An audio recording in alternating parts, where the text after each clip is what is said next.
I'm sorry. My father, my mother, and I want an heir. I apologize. You understand, right?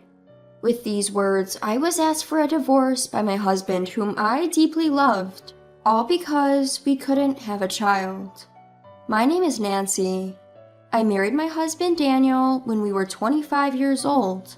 We originally met at our friend's house party, immediately hit it off, and our relationship developed. We got along well since then, and on our second anniversary, Daniel proposed to me. I grew up in Idaho and have been working in New York since graduating from college. Daniel's family lived in New York, but he didn't commute from home due to his work situation, so we had been living together before marriage.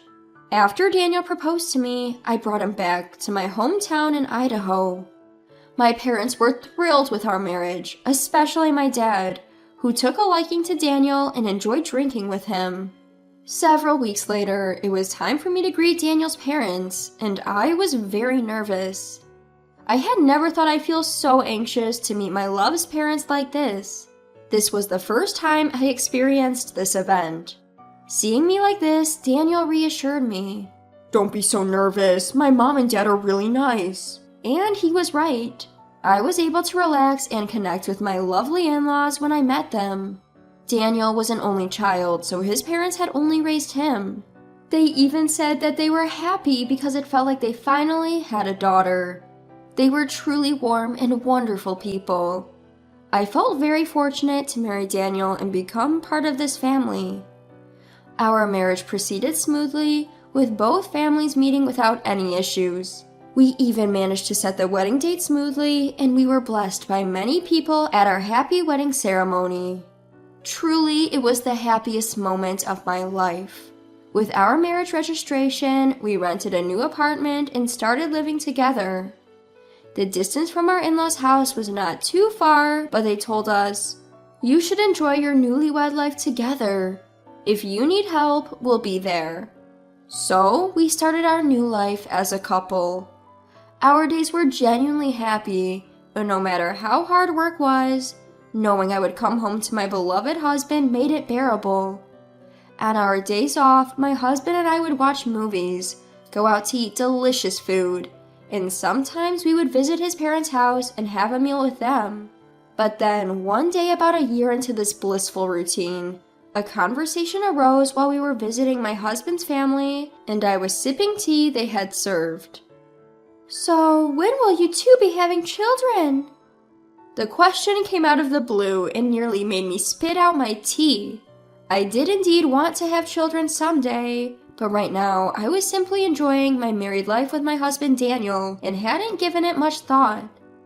Daniel didn't react at all when his parents asked, so I replied instead, "Well, children are indeed a blessing, but for now I'm perfectly happy with just Daniel," I answered instead.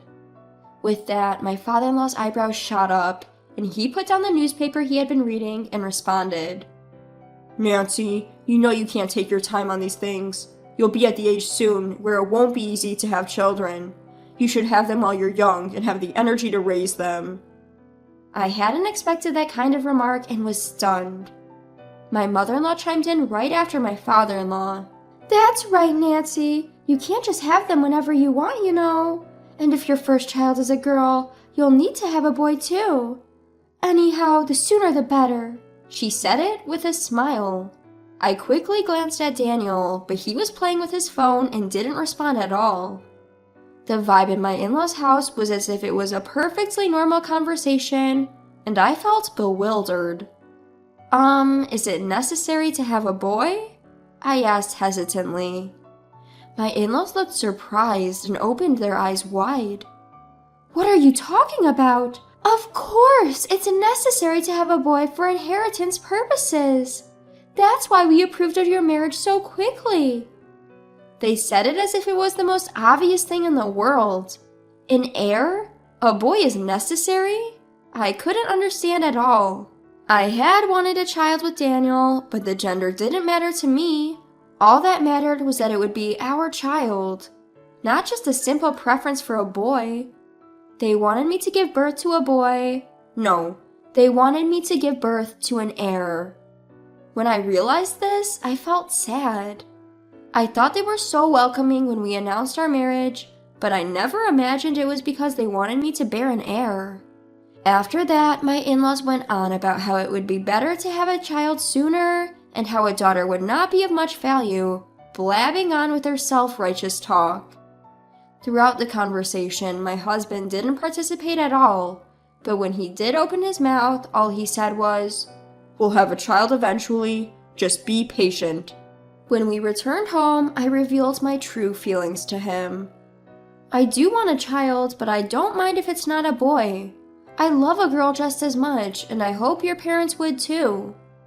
However, my husband reacted as if it was a bother, saying, "Well, if you have a girl, you just have to try for a boy next.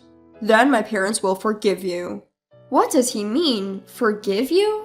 Would it be wrong if I had a girl? The thought scared me. I began to worry that if I had a girl, my husband and in-laws might treat me coldly because of it. But for my in-laws and husband, who prioritized having a male heir, not having children was not an option. So we continued to try to conceive. Despite this, 3 years, even 5 years after our marriage, we remained childless. In the midst of this, my husband and I were called to my in-laws' house. I figured it was about the child issue. Ever since 2 years into our marriage, my in-laws' treatment towards me had grown harsher. Every time we met, they'd say things like, "Don't you have children yet? Aren't you leading a healthy lifestyle? Are you deliberately not getting pregnant?" They said these things without hesitation. Sure enough, when I went to my in-laws' house that day, they blamed me. "You've been married for 5 years and still no children? Have you gone for a checkup at the hospital?" they asked. Tired of being blamed, I decided to undergo fertility testing on my day off. I was surprised by the results that arrived after a while. There was absolutely no problem with me. To convey this, my husband and I went to my in-laws' house again to tell them that my test results showed no abnormalities. However, the reaction from my in-laws was not what I expected. "There's no way you're normal. Maybe the hospital is wrong?" "That's right. Daniel is healthy because he was born to us.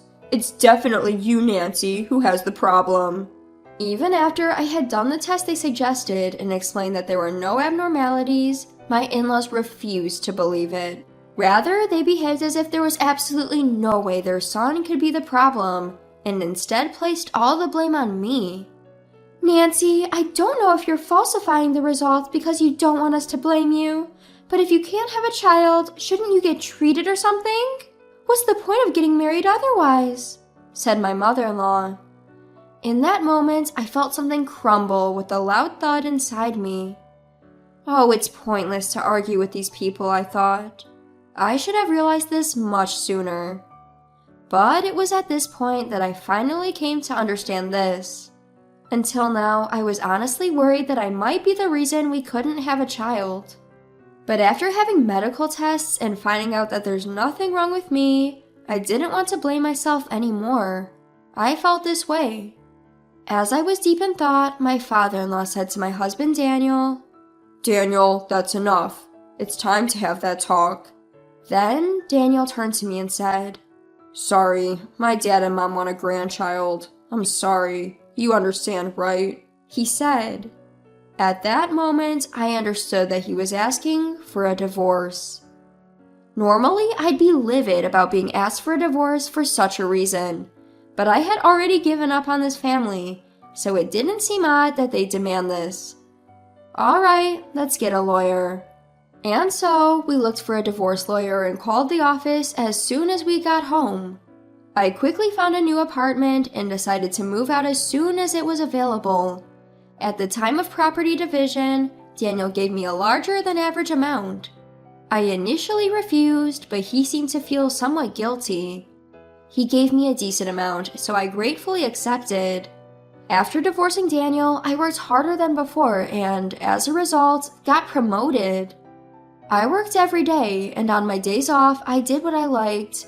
I was living a fairly fulfilling life. But there was something astonishing that happened during this time. About 2 months after the divorce, I found out through a mutual friend that Daniel had remarried. I thought, getting married again only 2 months after a divorce? Huh? But maybe they had been involved since we were married. Otherwise, it's hard to imagine a remarriage in such a short period of time. But I had received a decent amount of property, and I had no lingering feelings for my ex-husband, so honestly, I didn't care. I continued to focus on my work, and about 4 years after divorcing Daniel, I remarried a man who was 3 years younger than me. He knew that I was divorced, but he still wanted to be with me. For me, who had been focused solely on work for a while, he was a truly healing presence, someone who always made me feel calm when we were together. To my surprise, I became pregnant soon after we got married. We had a boy who, just like his father, had a gentle face. My husband, who loves children, was very cooperative in child rearing, which helped me recover quickly and return to work. 3 years later, I was blessed with another child with my husband, and this time it was a cute girl. My husband was even more doting on our daughter than he was on our son, to the point of astonishing both me and our son. Nevertheless, we were spending every day with ceaseless smiles, full of happiness. Our daughter started going to daycare, and I was back at work. One day, my husband suggested I should relax a bit, so I went out for drinks at a bar with my work colleagues after work. There, coincidentally, my ex-husband was also drinking with his colleagues and started a conversation with me as I was about to leave. "You got remarried, didn't you?" He nodded awkwardly. "But we didn't have any kids. Turns out my new wife was infertile. She said she couldn't handle the pressure from my parents and left," he shared. "Huh? Is she?" When I responded to him dismissively, suddenly he grabbed my shoulder. "Hey, Nancy, why don't we start over? I'd rather be with you if I can't have kids. I think I'd be happier." He made such a self-centered proposition. I was pissed and responded, "It's too late now." I retorted and opened the pictures of my children on my phone, shoving it in front of my ex-husband. Seeing the pictures, my ex-husband was visibly shaken, stuttering. "Whose kids are these?" "They're mine. They're the children I had with my current husband. Don't compare your pathetic life, forever under your parents' thumb, with mine." I rebuked, shook off his hand, and left. I could hear my ex-husband calling out to me from behind, but of course I ignored him. The thought of my clueless ex-husband, who still didn't realize his own fault, made me sick. When I got home and told my husband about the incident, "It was the right decision to divorce him. Thank you for marrying me and giving birth to our adorable children." I felt truly grateful from the bottom of my heart for having a chance to start over with this man. A few days later, my ex-mother-in-law, who had probably heard the story from my ex-husband, contacted me on my phone. "I'm sorry for the past. I heard you have children now? A boy, isn't it? Come visit us sometime," she proposed. However, I had no intention whatsoever to let my children meet my ex-in-laws or my ex-husband. I knew that nothing good would come out of it. So I replied, "No thank you. Besides, I am divorced from your son. Please don't contact me anymore." I hung up the phone and immediately blocked their numbers. Since then, I've had no interaction with my ex-husband and his parents. If I could help it, I would never want to see or hear from them again. I regretted the fact that I had a divorce because I was married to my ex-husband, especially during the early stages of my divorce. But now, I feel grateful instead. Because I met and married my ex-husband and divorced him, I was able to meet my current husband and our adorable children. When I think about it, everything that happened had meaning in its own way. I just want to cherish the happiness in front of me. The life with my beloved husband and our adorable son and daughter. This everyday life. The fact that I am happy would surely be the best revenge against my ex-husband and his parents.